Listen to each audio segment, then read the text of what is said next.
We are going to hear from Irene Rivera, who is the Education Policy Advocate and Organizer of the American Civil Liberties Union. She is here to talk to us about the ACLU and how you can get involved. So we can't wait to hear all about your work and the wisdom you have to offer. Take it away. Awesome, thank you. So I am going to share my screen really quick.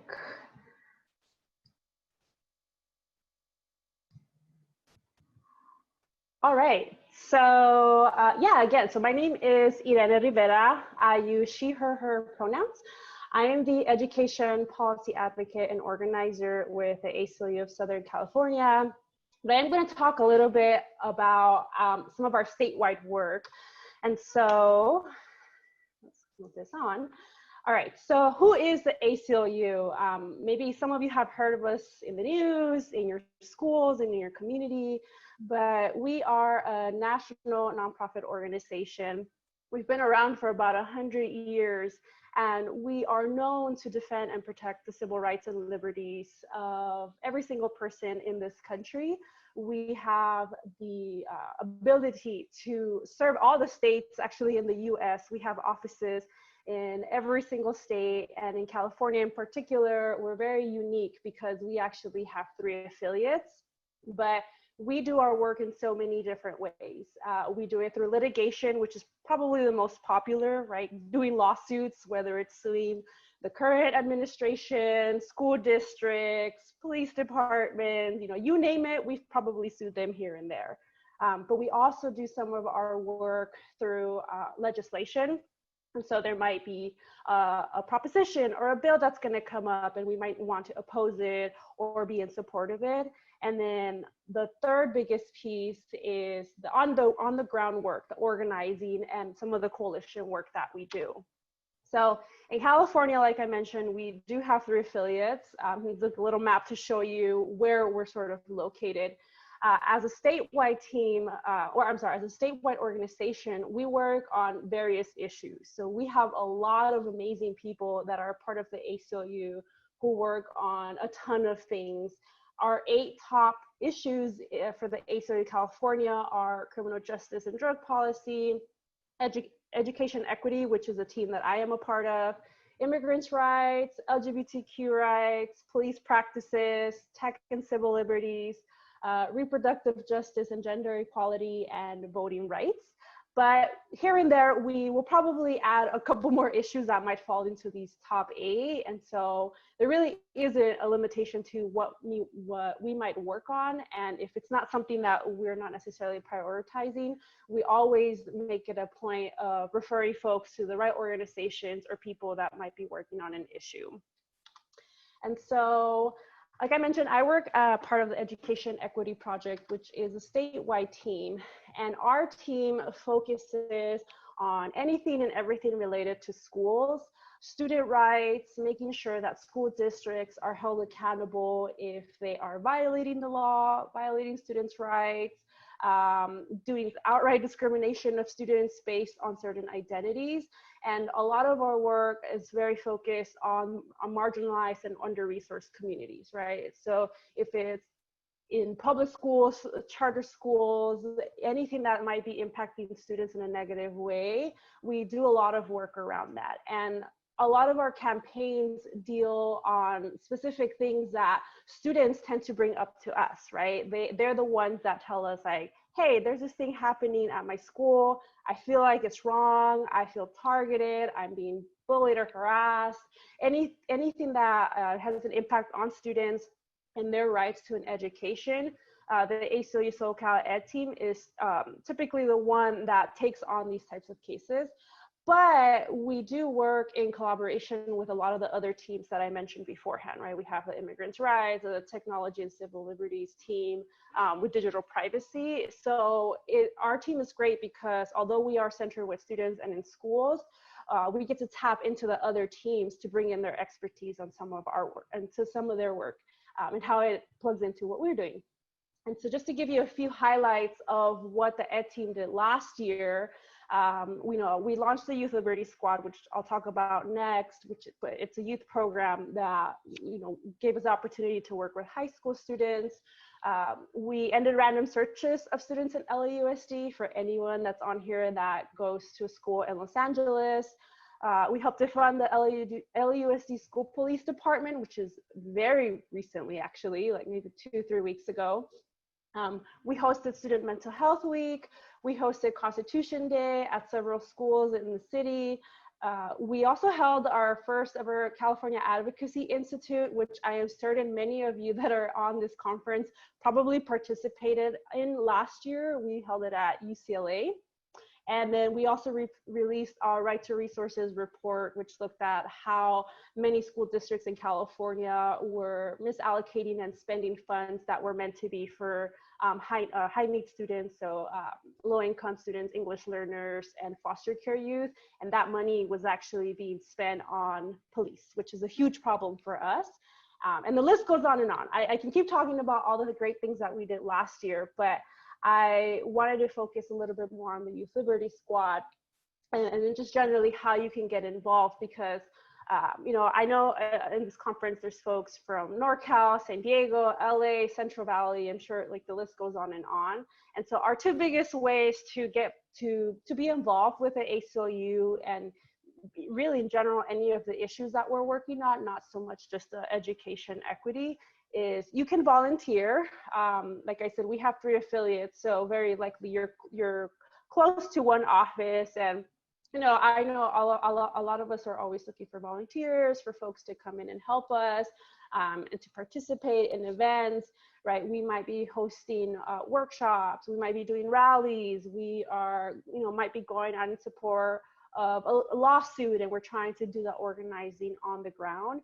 And so I know we're all stuck at home right now. We can't really be together in person, but definitely go to aclucalifornia.org and pick the affiliate that is closest to you, and then it'll take you to their direct website, and then you can kind of get an idea of what each affiliate or office is doing.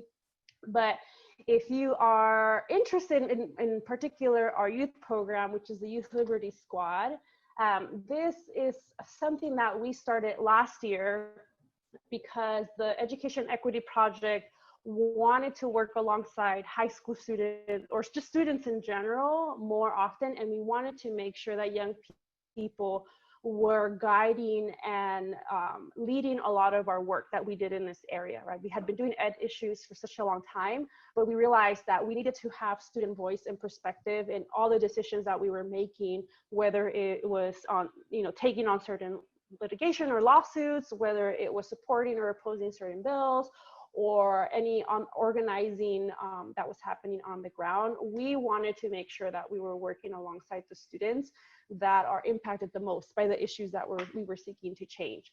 And so we were very privileged and lucky to work with about 20 high school students from LA County last year who did so many amazing things in the span of a year, right? It was like our pilot year. We had never done this before, but the students who participated got to be involved in so many different of our campaigns and projects that we worked on, including student rights, school funding, our accents in schools, school-based mental health, and in general, ending the school to prison pipeline. And I should add, you know, all the highlights that I shared that the ACLU did last year, as far as like defunding the police and any random searches, you know, the ACLU could not have, we didn't do it by ourselves. You know, we worked in coalitions and we worked with amazing organizations on the ground who led that work and who had been doing that work for such a long time. And so the ACLU is very, you know, makes it a point to work with the organizations who have been doing the work for such a long time and playing that supportive role, whether it's like the technical assistance, providing the data, looking into the law, whatever it might be. And so all the students that we worked with last year, while they were learning about the ACLU, they also got a great opportunity to work alongside other organizations who had been doing this work for such a long time. And it's so great that some of the orgs that, you know, it's like CFJ and GenUp, like my connection to them it's so interesting because one of our past Youth Liberty Squad students actually joined GenUp not too long ago.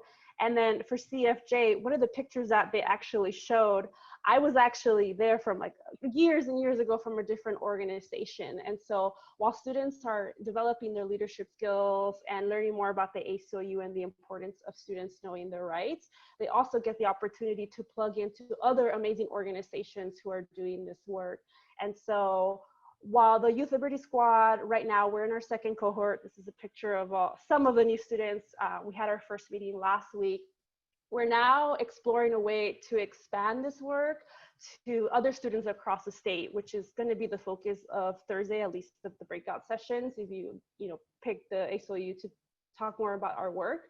And so we've seen an interest of students from across the state who want to do more ACLU work, who want to know their rights, want to empower like their peers, want to advocate, for their communities. And so we are exploring and getting ready to launch some sort of program that is a statewide level where students can still be part of the Youth Liberty Squad and get to talk and meet with other students across the state, right? And again, how the two other orgs talked about.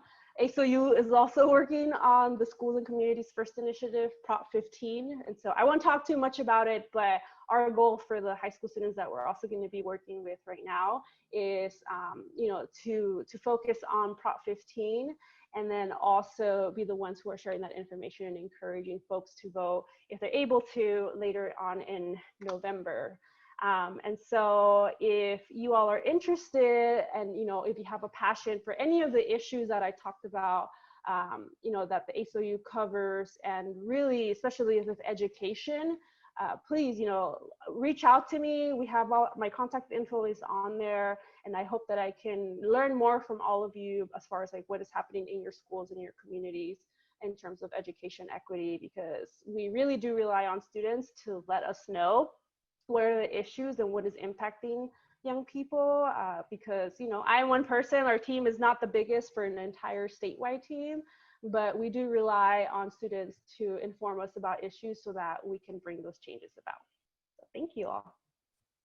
Thank you so much. Your passion definitely shines through, and I'm glad to have had you here to speak to all the students. So we have a couple of minutes for questions. So you mentioned the Youth Liberty Squad, but does the ACLU have internships or other opportunities to get involved? Yes, absolutely. So your best bet, you could email me if you're interested in an internship, if you're based in SoCal. But if you're in NorCal or San Diego, if you go to the website, and I'm sure I can share this later on, to like, for example, if you're in NorCal, aclunorcal.org, I believe is their website. You can go on, there's a tab where you can look for internships and you apply. And so for the ACLU SoCal, you apply. We usually ask for maybe like a written statement or like a personal statement just to get to know you.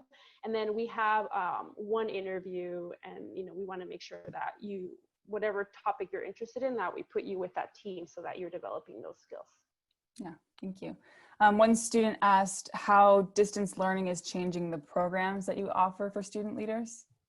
Yeah, surprisingly, it actually worked to our benefit, because when we used to meet with the Youth Liberty Squad students in LA, they were all in person. We would have Saturday meetings from 9 to 2 p.m.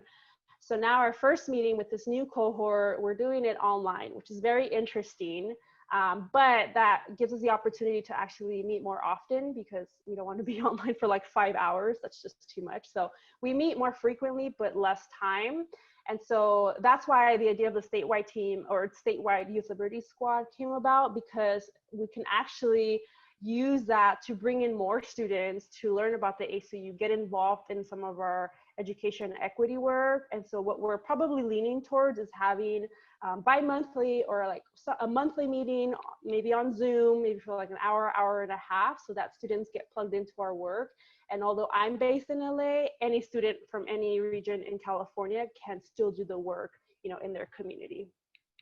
Perfect. One student asked, so does the Youth Liberty Squad extend past Southern California, or is that something specific to Southern California? So right now it's just for LA County. So the cohort that we have is just for Los Angeles youth. And they went through an application process. But because of the interest that we've seen throughout the year from students wanting to get involved, that's why we are now looking into expanding it to statewide. And it's probably going to be more digital because, again, we're COVID-19, and I personally can't go back and forth every day from SoCal to NorCal. And so it's probably going to become a larger group where we'll have the main cohort based in LA, but then we'll have the larger team that will be throughout the state as we build it throughout the year. All right. Thank you. Well, thank you so much for making the time. We'll look forward to seeing you on Thursday. Awesome. Thank you so much.